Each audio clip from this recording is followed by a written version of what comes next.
Welcome to the Black Gay History Channel. Please share this video and subscribe to this channel for more captivating content. When I was younger, I loved watching the historic documentaries about ancient Africa, particularly Egypt, and even dreamed of becoming an archaeologist one day, discovering the stories behind these old artifacts. But I could have never predicted that I had found so many North African artifacts that tell stories of same-gender loving men. I grew up thinking that ancient Egypt and the many great kingdoms that ruled in North Africa had no gay history, but boy was I wrong. So put on your best Indiana Jones drag because we're going treasure hunting. And in this video, we will be discussing 6 ancient and medieval homosexual artifacts in North Africa. The Ashmolean parchment. The Ashmolean parchment is a piece of paper from the 6th or 7th century written in Coptic Egyptian that is a love spell a man wrote to make another man fall in love with him. The Ashmolean parchment was mentioned in the 1939 Journal of Egyptian Archaeology and was passed down from Egyptian merchants, possibly from Hermopolis, and is now being preserved at the University of Oxford in England. This parchment is the only example in the Coptic language of a love spell between men.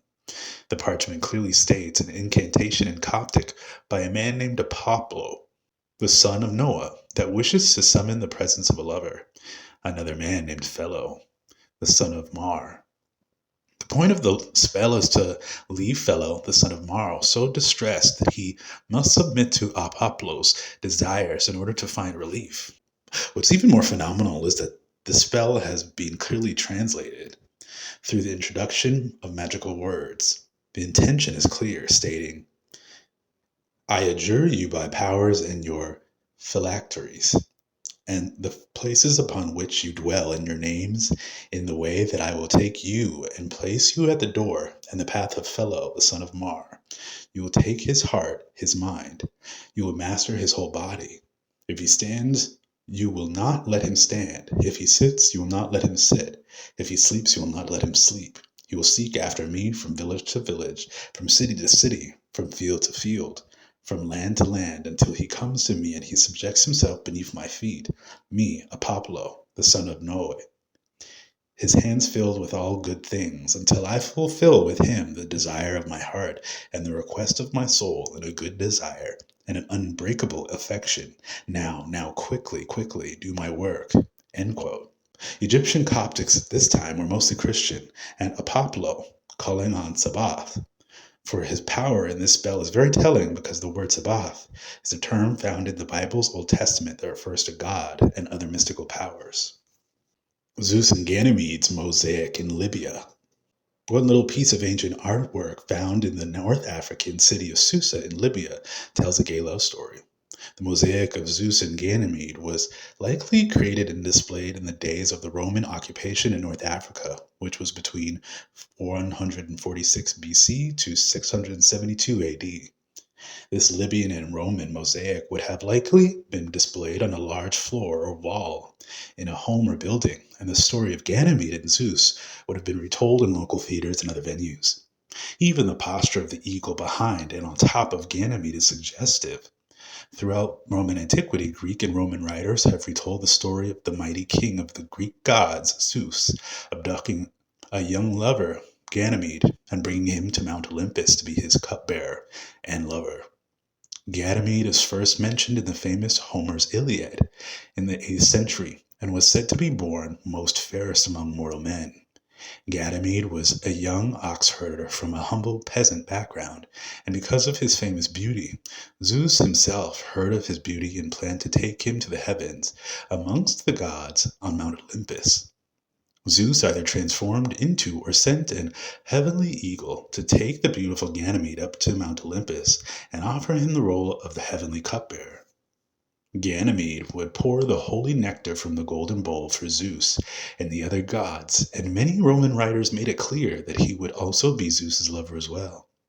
Ganymede's father reportedly was distraught that his son went missing, so Zeus himself went down to earth to give him gifts like horses and a golden vine, and also assured him his son would be immortal when living in the heavens.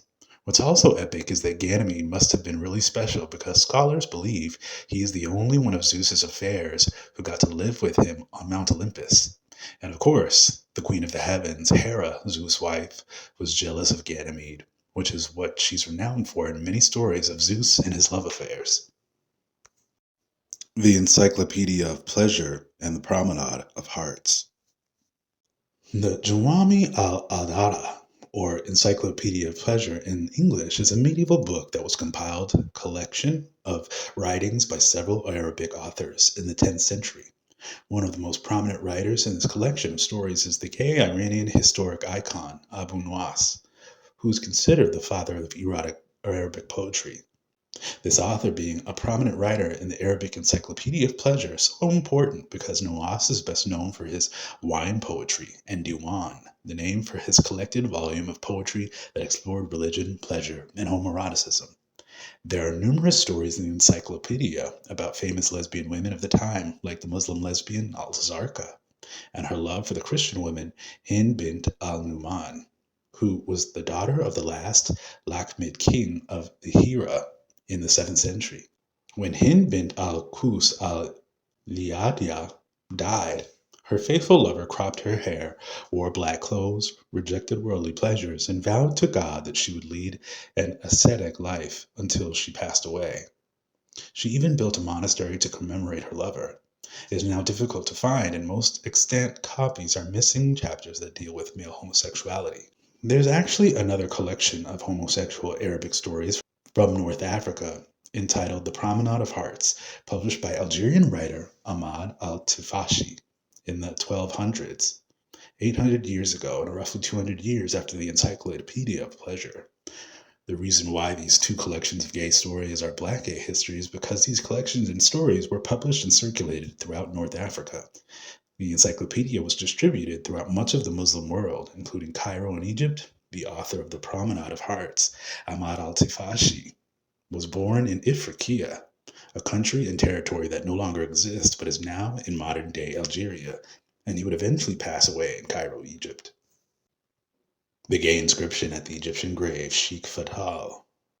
An archaeological site called Sheikh Fadal, named after a powerful sheikh who once ruled there, is an Aramaic stone inscription written in a tomb there in Middle Egypt, close to a town called Beni Mazar, that is likely a love letter written by one man about another.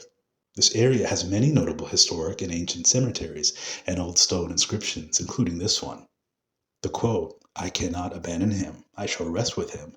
I love Liki very much." End quote.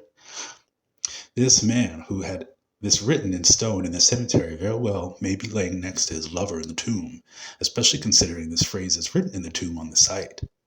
There's a question mark in the quote next to the name Leki, suggesting that this name is either the man's name or it is some sort of old ancient nickname for a loved one. The phrase is simple, but it holds a lot of power, especially considering these words have lasted nearly 1,000 years in a tomb. Though this could have been a platonic relationship, the fact that experts asserted this was likely a homosexual lover is telling. The translation shows affection much more than just friends. Numoteep and Nyangnum, lovers in ancient Egyptian tomb. Numoteep and Nyangnum are presently the very first gay couple recorded in history. A joint tomb holding the remains of the couple was discovered in 1964 and was found to be built during the 5th dynasty of ancient Egypt under the rule of the pharaoh Nusere-Ini. Their official joint title, amongst many others, were the joint overseers of the manicurists of the palace of the king. Their roles were to oversee all the palace manicurists' work, as well as supervise the preparation of the pharaoh's royal clothes. Wealthy and high-ranking Egyptians only entombed themselves with servants or family members, and since they were equally ranked, one being the other's servant can't be reason for their joint tomb. That means the only other reason they were buried together was that they had a deep emotional connection. Another obvious indication that Nyangnum and Nuhotep had a deep romantic connection is the many paintings depicting the men nose to nose, which according to Egyptologists is used exclusively for romantic couples. The nose-to-nose pose indicates kissing in ancient Egyptian painting traditions and norms. Paintings of the two nose-to-nose are all over their tomb together, further bringing the focus to their relationship.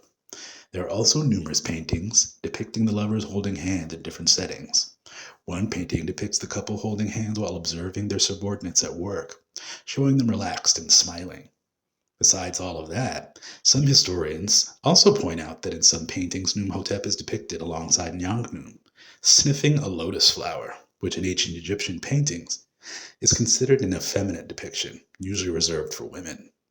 Between all of the PDA and gender variation that's displayed in these two men's artwork, and the fact that they're buried themselves together in hopes of seeing each other in the afterlife, I think it's safe to say that Nyangnum and Numoteep were in love.